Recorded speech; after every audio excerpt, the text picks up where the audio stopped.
Welcome to the Slop Farm. Enjoy the video. You begin by opening Keychain Access from application's right arrow utilities. This is where macOS stores certificates, passwords, and secure notes. Once the app is open, make sure your login keychain is unlocked with your macOS password so you can view items. You should switch to the passwords category to focus on credentials.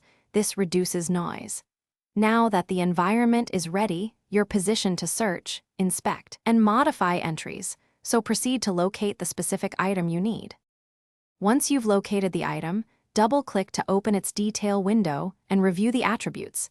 This tells you why the keychain item exists. If you need the password, check Show Password and authenticate with your account.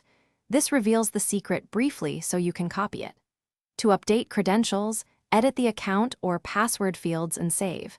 Make sure to review access control to limit which apps can use this item automatically. These steps keep access tight while allowing necessary changes. To finalize, add new entries with file right arrow new password item, complete the fields, and save so apps can use them. Alternatively, delete obsolete items by selecting and confirming removal. Once done, lock the keychain when you're finished to prevent unauthorized access.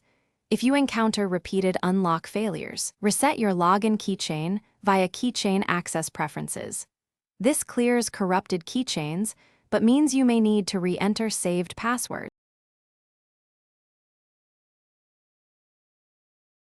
Thanks for watching. Consider subscribing if we helped you today.